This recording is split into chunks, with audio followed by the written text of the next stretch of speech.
Hello, everyone. Let us just very briefly sum up what we have learned in the last two classes. We have just learned that in case of a molecule, apart from electronic excitation levels, we also have vibrational energy levels and rotational energy levels. And we have seen how they originate and that there can be transitions between rotational levels, which gives rise to pure infrared rotational spectrum, which happens only in certain molecules that we have seen, which has a permanent dipole moment in the ground state. And there can also be transitions from rotational levels, as it is shown here. This is the upper vibrational level. This is the lower vibrational level. These are the various rotational levels in the upper vibrational level. These are the various rotational levels in the lower vibrational level, and transitions between the rotational levels of one vibrational level to another vibrational level gives rise to rotational vibrational transitions. And these are also governed by certain selection rules. And the selection rule for vibrational transition is delta V is plus minus 1. That is, it can change by 1 quantum. And for rotational transition, the rotational quantum number can change by 0 or plus minus 1. That means there can be no change in delta J, or there can be a plus 1 or minus 1. And for absorption, which is shown here in this slide, for absorption, delta J equal to 0 for Q branch. That is, as we have seen, it has a very small frequency width. Delta J is minus 1 for P branch, and delta J is equal to plus 1 for R branch. Now, going further, you see, when we discussed vibration of a molecule, we considered the most simplest molecule, that is a diatomic molecule, which has two atoms separated by the bond length. And these atoms vibrate in a simple periodic motion about their internuclear axis, right? Back and forth. And this was a very simple motion. But then we do not have only diatomic molecules. We have triatomic, tetratomic, pentatomic, and so many, right? So as we can imagine that the number of modes of vibration that are possible with increasing number of atoms will be much, much more diverse. More the number of atoms in a molecule, more will be the modes of vibration. So how do we know what are the number of modes of vibration that a molecule, say with n atoms, can have? So let us just consider a molecule with n number of atoms. So we know that the number of degrees of freedom for n atoms is 3n. Total number of degrees of freedom is 3n. Out of these 3n, what are the number of degrees of freedom that are required to describe its translation motion in the x, y, z coordinates? So that is 3. So the 3 degrees of freedom are required to describe its translation motion. And you also require 3 degrees of motion to describe its rotational motion about the 3 orthogonal axes, x, y, z axis. The rotation of the molecule can be described in 3 degrees of freedom. So the remaining, that is 3n minus 6. 3n minus 3, which is the degrees of freedom required to describe translation motion, minus 3 required to describe the rotational motion. So 3n minus 6 will be the total number of the vibrational degrees of freedom that are possible for a given molecule with n number of atoms. So this is a very easy formula for us to know what are the number of normal modes of vibration. These are also called normal modes of vibration or fundamental modes of vibration, because basically these are independent of each other, and any complex vibration that a molecule may exhibit, it can be broken down or it can be expressed as a linear combination of these normal modes of vibration or fundamental modes of vibration. Now, in case of a linear molecule, you see, this kind of a motion is not allowed about this axis. because here the molecule remains unchanged as it rotates about this. It is unchanged, and therefore this motion is not. It is not a. It cannot be considered rotational motion, and therefore for a linear molecule the number of degrees of vibrational freedom motion are 3n minus 5. So when we say diatomic molecule, it is always linear. We were considering nitrogen molecule. Nitrogen is homonuclear diatomic molecule. So the number of with n is 2 in case of a diatomic molecule. So then 3n minus 5 because it is a linear molecule. So it is 6 minus 5, that is 1. So it has only one mode of vibration, which we had seen earlier, that it moves in, goes out about without the center of mass moving or shifting. So this is the only one possible mode of vibration that is possible in case of any homonuclear diatomic molecule, and therefore a diatomic molecule will have a ladder of vibrational levels, and this ladder, it will have only one particular such ladder because there is only one vibrational mode possible. Now in case of if we consider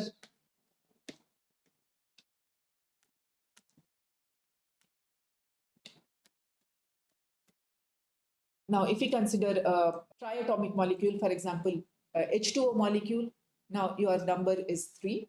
So, and it is not a linear molecule. A hydrogen molecule is something like a water molecule is something like this, and there is an angle of say 107, I think, about 107 degrees. So this is not a linear molecule, and so what you have is 3n minus 6. So that gives rise to how many? 3n, 9 minus 6, that is 3 number of normal modes of vibration. Same thing if you consider a CO2 molecule, which is the linear triatomic molecule. So it is a linear triatomic molecule, and therefore for this, although n is 3, the number of degrees of vibrational freedom are 3n minus 5, and therefore the number of vibrational modes, fundamental modes of vibration are 4. Similarly, you can think of ammonia. Ammonia is NH3. It has 4 number of atoms. It has a trigonal pyramidal shape. It is not a linear molecule, therefore, and it has 6 degrees of freedom. And so in this way, each molecule, you can deduce the number of vibrational degrees of freedom it possesses. So as we saw in case of a CO2 molecule, it has 4 vibrational modes, normal modes of vibration. And as I told before, any complex mode, a complex vibration of the molecule can be described or can be broken down into a linear combination of these modes. And therefore, these are called the fundamental modes of vibration. Now, coming to a carbon dioxide molecule, we just saw it is a linear, symmetric triatomic molecule. And so the number of modes are 4. What are these modes? Let us try to understand, because these vibrational modes of a CO2 molecule play a very important role in the lasing process in a CO2 laser. So the first is symmetric stretch mode, where you have the central C atom, which remains stationary, and the oxygen, which is on the either sides, it moves inward. So that means the bond gets compressed, then it recovers, comes back to its original position, then stretches outward. So that this bond expands. So basically, in the first half cycle, it gets compressed, comes back to its position. Then in the next half cycle, it expands and again comes back to its mean position. So while the center atom remains stationary, the outward oxygen atoms symmetrically stretch outward and inward in a periodic fashion. And therefore, this is called a symmetric stretch mode.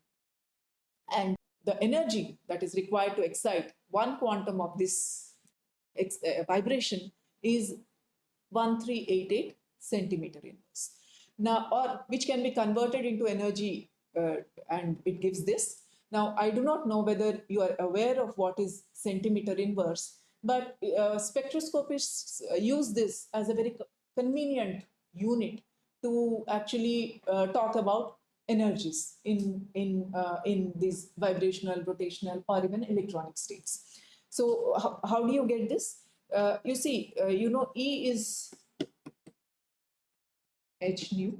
So you can write it as hc by lambda. So E by hc is equal to 1 by lambda. When lambda is taken in centimeter, so this has a unit of centimeter inverse.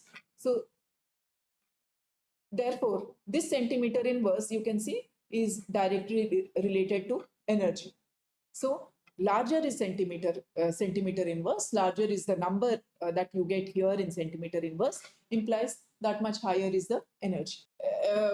One useful thing to remember at this point is room temperature, that is maybe 30 degrees Celsius, or if we take, then the energy that these gas molecules possess is given by kT. This is 200 centimeter inverse, and this can also be given in terms of electron volt as 0.025. This will, as we remember this will give us, it will enable us to compare between various energies and how it compares with the thermal energy of the molecules, etc. And it will be useful for us to get a kind of uh, uh, semblance of what energy levels or what energy values we are talking about. So the first one we saw is the symmetric stretch. The next one is bending mode. See, once again, you have your carbon atom at the center and the two oxygen atoms to the side. But because of the vibration, the carbon atom moves upward and the oxygen atoms move slightly downward so as to maintain. See, in the vibration, your center of mass doesn't change. And therefore, to maintain the center of mass at the same point, the oxygen atoms move slightly downward in the first half. Then they come back to the mean position, and then this carbon atom moves down, and then the oxygen atoms move slightly upward. So this in this bending motion, what you have is, you can see that the linearity of the molecule is changing, right? Your carbon atom is moving up and down, up and down, and these oxygen atoms also go in tandem in the reverse direction so as to maintain the center of mass at the same location. So this is one way where I'm saying that we are talking in the plane of this board, and the carbon atom is moving up and down while oxygen atoms are also moving in the opposite direction. The other possibility is that the carbon atom is moving perpendicular to the plane of this board, that it is going in and out, and so are the oxygen atoms. So these two modes, these are called degenerate modes because they have the same energy, and therefore, for all practical purposes, these two bending modes are considered as a single, because they have same energy, we do not distinguish between them. We say that this is the bending mode. So, but then actually they comprise of two bending modes here. One is in the vertical direction in the plane of this board, and the other is perpendicular to the plane. As you can easily imagine, the quantum of vibration energy that is required for this is much less than that of symmetric stretch. It is very easy to actually break the linearity of the molecule, and this requires much smaller energy compared to symmetric stretch. And the third one that we have is asymmetric stretch. That means, as you can see here in this figure, the central carbon atom moves towards one of the oxygen, and this oxygen too moves towards this carbon atom. So this bond gets compressed or squeezed while the other one gets stretched because this oxygen atom moves outward. This movement is such that your center of mass remains as it was. Right? This is in the first half. And in the second half, the reverse happens. This oxygen atom moves outward, and this carbon atom now moves towards this oxygen, and this oxygen also comes in. So in the first half, this bond is compressed, this is stretched. In the second half, this is stretched while this bond is compressed. So this is the periodic compression and stretching which is happening, but the compression and stretching is not symmetric on both sides. You can see the asymmetry here, right? So this, when this is compressed, this is stretched, and when this is stretched, this is compressed. So this compression and stretching, this is the periodic motion, but because it is asymmetric, this is called asymmetric stretch mode. And the energy required for this, though I have not given you the value, but energy required for this is much, much more, as you can even generally understand from logic itself, that this energy required for this is much higher as compared to both bending as well as symmetric stretch. So I have just shown all the three in one. The first one is symmetric stretch, where the two bonds, they symmetrically get squeezed and stretched. Okay. And I have tried to show it with a small animation. I hope be able to see it. Yeah, as you can see, this bond is, sorry.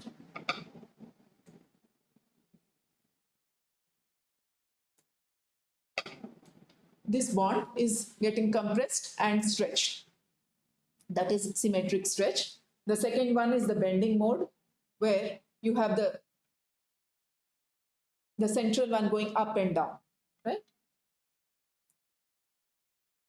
Central one going up and down, while the other oxygen atoms also move in tandem to keep the center of mass at the same position. And the third one is asymmetric stretch mode, where there is an asymmetry in the stretching.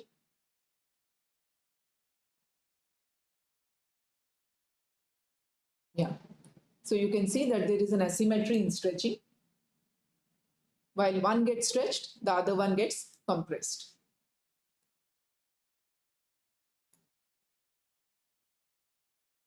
And so we also have learned that this is degenerate. Basically, it can have it is the carbon can go in this plane, or it can go perpendicular to the board, and therefore these two modes are degenerate. So a CO2 molecule, when it is in the ground vibrational state, we can show its position in terms of V1, V2, V3, where V1, V2, and V3 are the vibrational quanta corresponding to, this is symmetric stretch mode, this is the bending mode, and this is the asymmetric stretch mode. So any vibrational state of a CO2 molecule can be told in terms of these three vibrational quantum number, and this is represented as, suppose we have, it is in the ground state. So in the ground state, all these three are 0. This is the ground vibrational state. Now suppose the CO2 molecule has one symmetric stretch. So in that case, it can be written as, when it is one symmetric stretch, that means V1 and 0, 0, because the other two are not there. So it is 1, 0, 0. So it has one quantum of energy for the symmetric stretch. So any complex vibration, suppose we say V1, V2, V3 equal to 8, 2, 3. What do we understand from here? We understand that this particular molecule is having 8 quanta of vibrations, 8 quanta of symmetric stretch mode vibration, 2 quanta of bending mode vibrations, and 3 quanta of asymmetric stretch mode. So this is the kind of nomenclature one normally makes use of. And in future, we will talk of the vibrational levels of CO2 molecule using these three quantum numbers, V1, V2, V3, and their corresponding quanta of vibrations. So now, having understood the various vibrational levels of a CO2 molecule, we now come to the operation of a CO2 laser. Okay. Now, as we have seen, it has four modes of vibration, of which two are degenerate. So, in all, we consider three levels, three vibrational modes.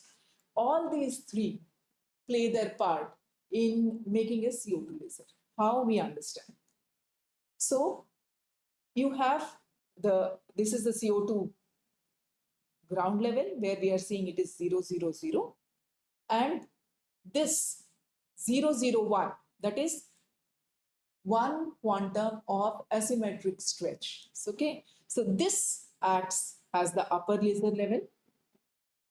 You have 1, 0, 0, which is one quantum of symmetric stretch mode. This is the ground laser level. We have, sorry, this is the lower laser level. We have one more lower laser level, that is 0, 2, 0. I will explain why we have this. And then 0, 1, 0 and the 0, 0. So let me just explain how this lasing action takes place in very brief. And then we will come back to the details of. We know that in case of a CO2 laser, we have the excitation takes place in an electric discharge. So the molecules in the ground level are excited in a discharge to the upper laser level, which we have shown as this 001 level. Once they come to the 00 level, and when an inversion is created between 001 and 100, okay, when there is because this, we at this point, let us assume that it is not populated. So when an inversion is created, then then stimulated emission sets in. The molecules from the upper laser level will come down to the lower laser level through stimulated emission. And then the molecules which are in 100, this 100 level and 020 level are very, very close. What is 020 level? It is two quanta of bending mode, right? One quanta of bending mode is 667. Two quanta is about 1285.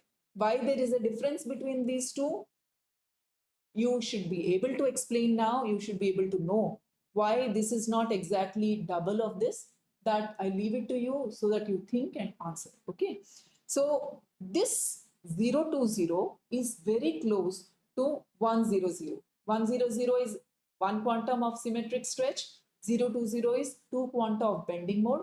These two levels are very close, so close that the separation between them, as you can see, this is 1387 and this is 1285. It is less than 200 centimeter inverse. That means it is much less than the thermal energy that is possessed by these molecules. And therefore, through collisions, they are in a constant kind of exchange of energy, exchange of population, etc. So we can say that they are in some sort of equilibrium, right? So these two are 100 and 020 are in some sort of equilibrium. We call it Fermi equilibrium or Fermi resonance, but you need not go into that kind of a detail. We suffice it to say that these are very close and there is a constant exchange of population between these two through collisions. So the molecules from here come down to the lower laser through stimulated emission, by stimulated emission. And from here, the molecules can directly come here through collisions. So how it is? So let me just write down here. CO2 000 plus electron in the discharge with high energy will give rise to CO2 001 plus electron of reduced energy. So this is how population inversion is taking place. Now, from the population. Now, as the electrons go to the 001 level, so through stimulated emission, let us just consider one part of it. It comes down to 100 through stimulated emission. Now, from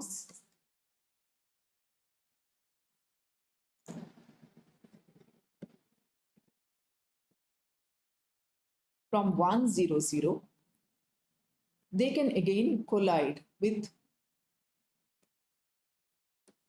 ground state molecules which are in abundance and come down to 010. Why? Because the energy difference between these two is much small, as we saw, and these are resonant collisions because the energy difference between twice of this energy difference between this and this is nearly equal, and these are very close by. So by colliding with a molecule in the ground level, it can be risen to the 010 level, and this can come down to the 010 level. And so in this, what you see is when CO2 100 collides with the ground level molecule, it results in two molecules in the 010 level. Now, from 010 level, the molecule has to make a transition to the 00 level, to the ground level. And this is the bottleneck in the sense that this transition is not very fast, and it is only through VT relaxation. This is through collisions. This is called vibrational relaxation because this is a vibrational excitation, this is a vibrational relaxation. Both are of nearly equal energy, and therefore it is very fast. It doesn't involve much of energy from neighborhood. And therefore these are very fast and they are efficient as well. But from here to here, when it has to come down, then it has to be through collisions. But you see, what is the energy involved? Energy involved is 667 centimeter inverse, while the average temperature is 200 centimeter inverse. That is what we saw of the gas molecule. So the change in energy here, quantum of energy that has to be exchanged with other molecules for coming down is very, very large. And therefore, this VT relaxation, what is this VT relaxation? It has to be converted into kinetic energy of the other molecule, which is bringing down this 010 molecule. So that VT relaxation is poor, and therefore this becomes the bottleneck of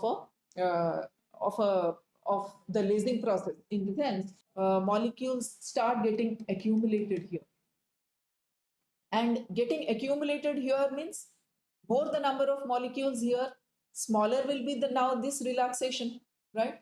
Smaller the relaxation, then more will be the population here, and if population becomes more here, then it will kill the population inversion, and therefore the gain will be killed. So there is an immediate requirement for actually depopulating this lower reservoir. So we have very briefly today understood what are the fundamental modes of vibration, what are the four vibrational modes of a CO2 laser, and how they can be considered as three. So we have we are considering three normal modes of vibration. That is the symmetric stretch mode, bending mode, and the asymmetric stretch mode, and how the 4-level laser system of a CO2 makes use of all these three of vibration, three normal modes of vibration.